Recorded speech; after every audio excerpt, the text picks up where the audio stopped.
ચૂંટણીને હવે ગણતરીના દિવસો બાકી રહ્યા છે। તમામ ઉમેદવારો દ્વારા પ્રચાર પ્રસાર કરવામાં આવી રહ્યો છે। તેવામાં જો વડોદરાની વાત કરવામાં આવે તો વડોદરાના રાઇટ ટુ રિકોલ પાર્ટીના ઉમેદવાર પાર્થિવ વિજયકુમાર દવે સાથે અમારા સ્પાર્ક ટુડે ન્યૂઝના સંવાદદાતા દ્વારા ખાસ વાતચીત કરવામાં આવી છે કે વડોદરાને જ કેમ ચોઇસ કરવામાં આવ્યું અને જે ઉમેદવારી તેમના દ્વારા ભરવામાં આવી છે। લોકસભાની ચૂંટણી છે, શું નવું વડોદરા માટે તેઓ વિચારી રહ્યા છે, વડોદરા માટે શું નવું કરશે, ત્યારે તેમના દ્વારા જણાવવામાં આવ્યું કે તેઓ જે અમુક કાયદા છે તે બદલવા માંગે છે, કાયદા વ્યવસ્થામાં સુધાર લાવવા માંગે છે અને શું ખાસ વાતચીત તેમના દ્વારા કરવામાં આવી છે, આપ પણ સાંભળો। નમસ્કાર, સ્પાર્ક ટુડે ન્યૂઝમાં આપનું સ્વાગત છે। વડોદરા 20 સંસદીય લોકસભાના ઉમેદવાર જે રાઇટ ટુ રિકોલ પાર્ટીમાંથી ઊભા છે એવા પાર્થિવ દવે આપણી સાથે છે, તેમની સાથે વાત કરીશું।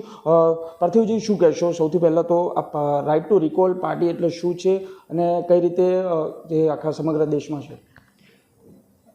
પહેલી વસ્તુ એ કે મેં પોતે વડોદરા 20 લોકસભા સંસદીય વિસ્તારમાંથી રાઇટ ટુ રિકોલ પક્ષમાંથી દાવેદારી નોંધાવી છે। મારો સિરિયલ નંબર 7 છે, પ્રેશર કુકર જેનું ચિહ્ન છે।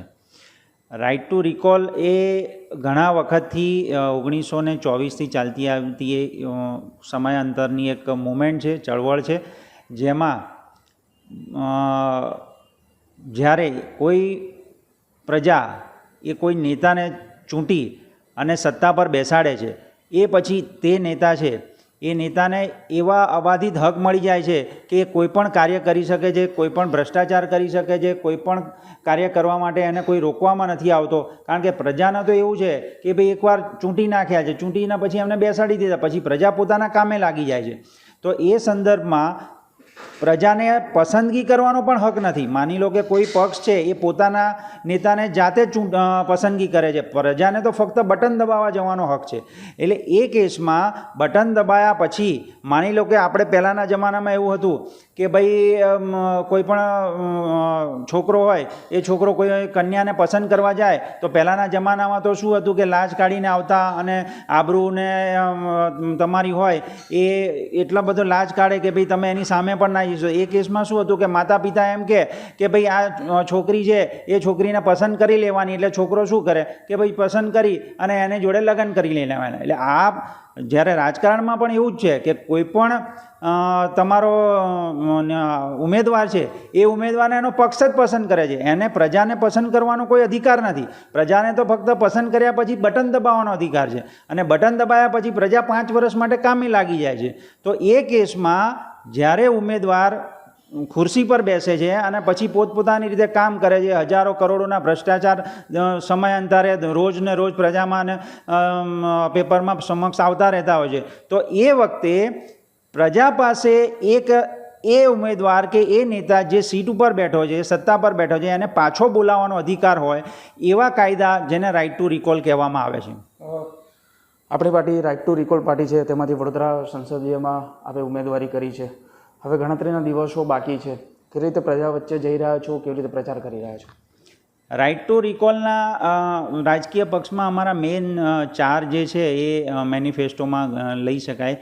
પહેલાં તો કે રિકોલના કાયદાઓમાં પ્રજાને અધિકાર આપવો કે ઉમેદવારને પાછો બોલાવો। બીજું, અમે જનમતનો કાયદો લાવવા માગીએ છીએ કે કોઈ પણ દેશમાં મેજર ઇસ્યુ થાય તો એ કેસમાં પ્રજા પાસે રાઇટ ટુ જનમતનો જે કાયદો હોય તો એમાં એ ઇસ્યુના કારણે જનમતને આધારે પ્રજા ડિસિઝન લે કે એમાં એ વ્યક્તિને તમે સીટ ઉપર રાખશો કે નહીં રાખો। માની લો કે ઇલેક્ટ્રો બોન્ડનું આટલું મોટું કૌભાંડ બહાર આવ્યું, જેમાં સુપ્રીમ કોર્ટે એમ કીધું કે ભાઈ હવે આને તમે આ જે સ્કીમ ચલાવે છે સરકાર ઇલેક્ટ્રો બોન્ડમાં ફંડ લેવાની એને બંધ કરી દો।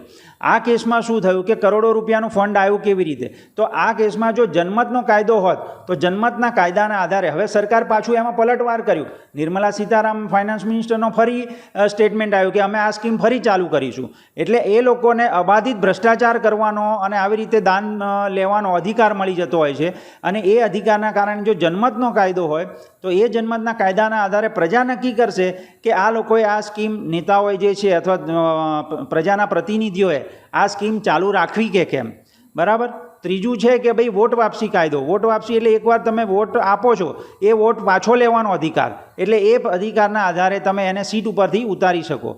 ત્રીજો છે કે ભાઈ પ્રજાને લાયસન્સ વગર બંદૂક આપવી સ્વ બચાવ માટે, એટલે ગન લો રેફરન્ડમ લાવો એના માટે કે ભાઈ પ્રજા સમક્ષ જનમત લેવો કે ભાઈ પ્રજાને સ્વ બચાવ માટે તમારે બંદૂક આપવી જોઈએ કે ના આપવી જોઈએ. એમ કે કર્ણાટકમાં એક કુર્ગ જિલ્લામાં આ રીતે લાયસન્સ વગર બંદૂક આપવાનો કાયદો વર્ષોથી અમલમાં છે.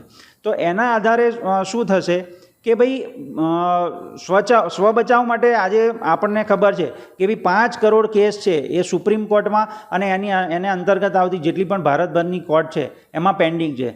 તો કાયદો અને વ્યવસ્થાની સ્થિતિ ક્યાં છે? કાયદો અને વ્યવસ્થાની સ્થિતિ જ નથી. આમ આદમી જોડે કોઈ પણ જાતનો અત્યારે સ્વરક્ષણ માટે કોઈ પણ એવો વેપન નથી. આજે ગદા તલવાર એવા બધા આપી દીધા છે સાથે રાખવાના. તો સ્વ બચાવ માટે ન હોય તો એ માણસ એનો સ્વ બચાવ કેવી રીતે કરી શકશે? તો અમે ગન લો રેફરન્ડમ માટે પ્રજા સમક્ષ જવા માંગીએ છીએ. આવા 4 મેજર મુદ્દા છે જેની સમક્ષ જે લઈને અમે પ્રજા સમક્ષ જવા માંગીએ છીએ.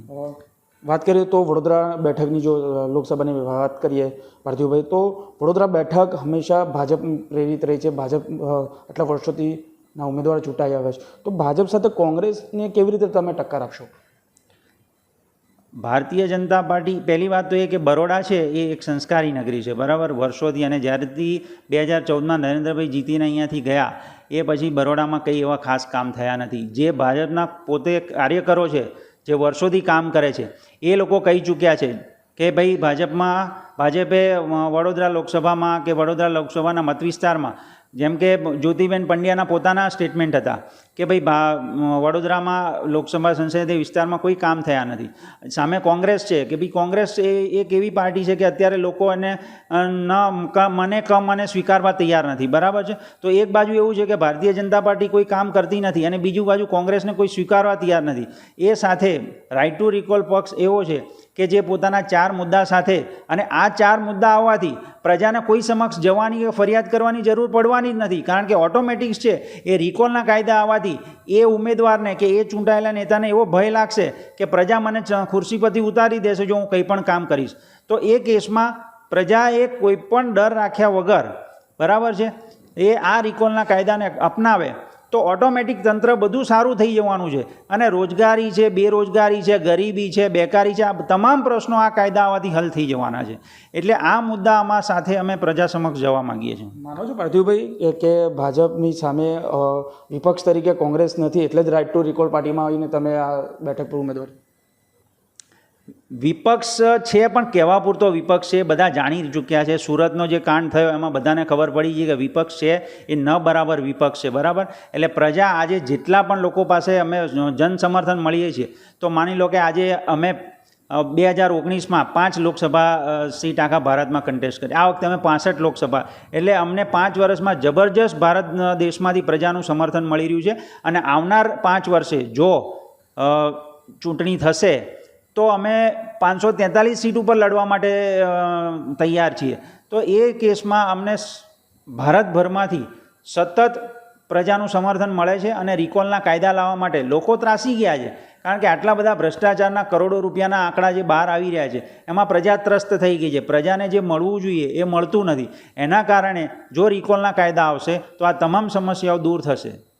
પાર્થિવભાઈ, વાત કરીએ તો વડોદરાનો વિકાસની, સુરત અને અમદાવાદ ખૂબ આગળ વધી ગયું છે, તો હવે વડોદરાના વિકાસ માટે આપ કઈ રીતે? વડોદરાના વિકાસમાં વડોદરાની કમનસીબી કહેવાય કે જે નેતાઓ મળ્યા એમણે કશું કર્યું નહીં. આટલા બધા પૈસાના પ્રોવિઝન કે ફાળવણી કર્યા છતાંય કશું ના મળ્યું. જો અમે આ કાયદાઓ સાથે આવીશું તો અમને જે પણ એના જેને કહેવાય કે ફાળવણીના આધારે જે પણ પૈસા મળશે એ પૈસાના આધારે બરોડાનો વિકાસ એમને એમ થવાનો છે. અને આ કાયદા આવવાથી ઓટોમેટિક બધા ભ્રષ્ટાચાર દૂર થઈ જવાના છે. કારણ કે પબ્લિક પાસે એટલો બધો રાઇટ આવી જશે, પબ્લિકના અધિકાર જ એટલા બની જશે કે ભાઈ નેતાઓ છે ને એ કશું કરવા જશે ને તરત બીશે કે હું સત્તા પરથી ઉતરી જઈશ તો શું થશે, મને આ પ્રજા છોડશે, મને કેવી રીતે રાખશે, મને મારશે કે નહીં, એવો ડર લાગવા માંડશે.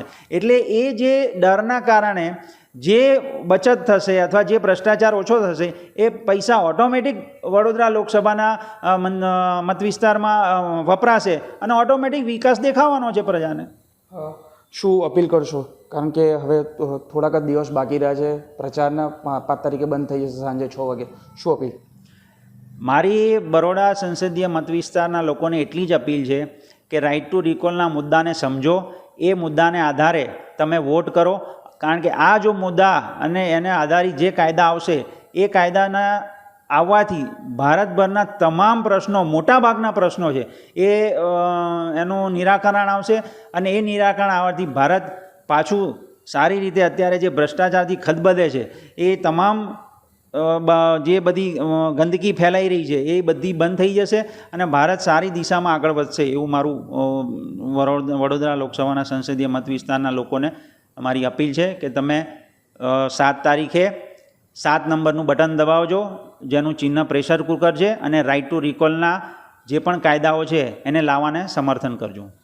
તો આ હતા પાર્થિવભાઈ દવે, રાઇટ ટુ રિકોલ પાર્ટીના ઉમેદવાર, વડોદરા સંસદીય બેઠકના ઉમેદવાર છે ને તેઓ પ્રચાર કરી રહ્યા છે અને પ્રજા વચ્ચે પણ જઈ રહ્યા છે. રાઇટ ટુ રિકોલના જે મેનિફેસ્ટો છે તમામ જે લોકો વચ્ચે જાય ને લોકો વચ્ચે જે આ રાઇટ ટુ રિકોલ પાર્ટીના જે મુદ્દાઓ છે તે લઈને જઈ રહ્યા છે ને તમામ લોકો સમજે અને આ વખતે તેઓને જંગી બહુમતીથી જીતાડે તેવી અપીલ કરી રહ્યા છે. કેમેરામેન ગૌતમની સાથે Surat Solanki, spark today news, Vadodara.